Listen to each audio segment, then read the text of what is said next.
कि झारखंड से बाहर चले गए, दिल्ली चले गए, यूपी चले गए। यूपी से याद आया, 20 वर्ष पहले जो यूपी का हश्र था, आज वो हमारा झारखंड देख रहा है और भोग रहा है। कहीं ना कहीं जो पहले 15-20 वर्ष पहले यूपी में दिन दहाड़े गोली चलती थी, किसी को भी जो है जबरन पकड़ के अगवा कर लिया जाता था, आज वो सरेआम झारखंड में हो रहा है। मौन है सब लोग, लेकिन ये राहुल मौन नहीं बैठ सकता, आंख में आंख डाल करके सवाल पूछ रहा हूं। झारखंड के खूंटी जिले के वही नेता के बारे में जो पढ़ा राजा थे, हां, सोमा मुंडा के बारे में बात कर रहे हैं, जिनको भरेआम शहर के अंदर बाइक में सवार 2 व्यक्ति आते हैं, मुंह में गमछा बांध करके, मंकी कैप लगा करके और धाए धाए गोली ठोकते हैं सीना में और फर से उड़ जाते हैं। कहां गए वो लोग? किस आकाश के वायुमंडल में जाकर के खो गए कि झारखंड के प्रशासन अब तक उनको ढूंढ नहीं पाए हैं? पिछले कई दिन इस घटना के बीते हुए हो गए। और सवाल तो पूछेंगे, ये सवाल जनता से नहीं है, ये जनता के द्वारा सरकार से सवाल है और सिस्टम से सवाल है और पुलिस प्रशासन से सवाल है कि घटना के इतने दिन बीत गए, इतने दिन घटना के बीत गए, लेकिन फिर भी आपने उन अपराधियों को नहीं धर दबोच पाया। क्या वजह है? किस पाताल लोक में खो गए हैं वो? जमीन के अंदर चले गए हैं? क्या है हालत हमारे झारखंड के प्रशासन का?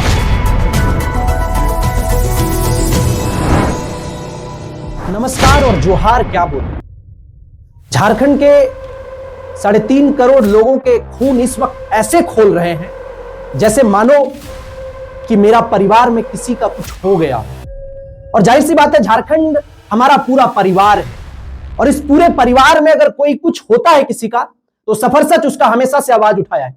मैं बात कर रहा हूं झारखंड के खूंटी जिले के वही नेता के बारे में जो पढ़ा राजा थे, हां, सोमा मुंडा के बारे में बात कर रहे हैं, जिनको भरेआम शहर के अंदर बाइक में सवार 2 व्यक्ति आते हैं, मुंह में गमछा बांध करके, मंकी कैप लगा करके और धाए धाए गोली ठोकते हैं सीना में और फर से उड़ जाते हैं। कहां गए वो लोग? किस आकाश के वायुमंडल में जाकर के खो गए कि झारखंड के प्रशासन अब तक उनको ढूंढ नहीं पाए हैं? पिछले कई दिन इस घटना के बीते हुए हो गए। ये सवाल है, झारखंड सरकार से सवाल है, आंख में आंख डाल करके सवाल पूछेंगे। क्यों ना पूछें? ये झारखंड हमारा है, ये झारखंड झारखंडियों का है, ये झारखंड आदिवासी मूलवासियों का है। सवाल बनता है। कई लोग बोलेंगे कि आपके ऊपर एफआईआर होगा, केस होगा। नहीं डरता है ये राहुल, नहीं डरता है ये राहुल। अपने समाज के लोगों का, अपने झारखंड के लोगों के लिए जान तक देने को तैयार है ये राहुल। और सवाल तो पूछेंगे। ये सवाल जनता से नहीं है, ये जनता के द्वारा सरकार से सवाल है और सिस्टम से सवाल है और पुलिस प्रशासन से सवाल है कि घटना के इतने दिन बीत गए, इतने दिन घटना के बीत गए, लेकिन फिर भी आपने उन अपराधियों को नहीं धर दबोच पाया। क्या वजह है? किस पाताल लोक में खो गए हैं वो? जमीन के अंदर चले गए हैं? क्या है हालत हमारे झारखंड के प्रशासन का? यह सोचने वाली बात है। मैं बोलता हूं तो मेरा रोवा खड़ा होता है, लेकिन इन प्रशासन, ये तमाम लोगों का जो है, यहां पे जरा सा भी दिल में दर्द नहीं होता है। क्यों भाई? क्यों दर्द नहीं होता है? आज खूंटी में किसी का धड़ल्ले से धाए धाए गोली चलता है, कल धनबाद में चलता है, परसों गोड्डा में चलता है, उसके अगले दिन देवघर में चलता है, देवघर में कुचल के किसी को मार दिया जाता है गाड़ी से। आखिर झारखंड का लॉ एंड ऑर्डर कैसे है और इसका जिम्मेदार कौन है? पुलिस महकमे के लोग कहां सोए हैं? यह सवाल क्रिएट होता है और सवाल झारखंड के तमाम जनता से, झारखंड के तमाम जनता की ओर से मैं पूछ रहा हूं, प्रशासन के लोगों से और सरकार से और सिस्टम से। सिस्टम में जो लोग बैठे हैं उनसे। गढ़वा में पत्रकार को सरेआम दौड़ा करके पीटा जाता है। क्या यही झारखंड में लॉ एंड ऑर्डर ठीक है?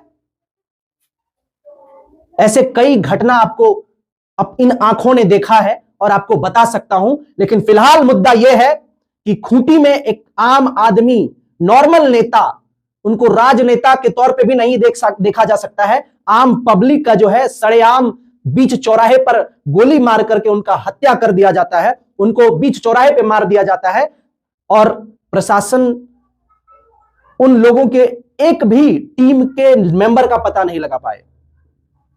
सवाल यही है कि झारखंड से बाहर चले गए, दिल्ली चले गए, यूपी चले गए, यूपी से याद आया 20 वर्ष पहले जो यूपी का हश्र था, आज वो हमारा झारखंड देख रहा है और भोग रहा है। कहीं ना कहीं जो पहले 15-20 वर्ष पहले यूपी में दिन दहाड़े गोली चलती थी, किसी को भी जो है जबरन पकड़ के अगवा कर लिया जाता था, आज वो सरेआम झारखंड में हो रहा है। मौन है सब लोग, लेकिन ये राहुल मौन नहीं बैठ सकता, आंख में आंख डाल करके सवाल पूछेंगे। बाकी अब तमाम लोग क्या सोचते हैं खूंटी के एक मध्यम वर्गीय परिवार सोमा मुंडा के बारे में, जो मुंडा राजा भी कभी हुआ करते थे, पढ़ा राजा इस वक्त थे, उनका जो है दिन दहाड़े बीच चौराहे पर बार बार बोलने से भी दिल कतराता है। बाकी आप तमाम लोग क्या सोचते हैं, अपनी प्रतिक्रिया जरूर साझा करिएगा और न्याय के लिए एक बार जरूर माननीय मुख्यमंत्री को @हेमंत सोरेन टैग करिएगा, ताकि उनको याद दिलाएंगे हम लोग, क्योंकि हमारा काम ही है सोशल एक्टिविस्ट का। बाकी आप तमाम लोग क्या सोचते हैं, अपनी प्रतिक्रिया जरूर साझा करिएगा। बहुत धन्यवाद। जोहार, जय हिंद।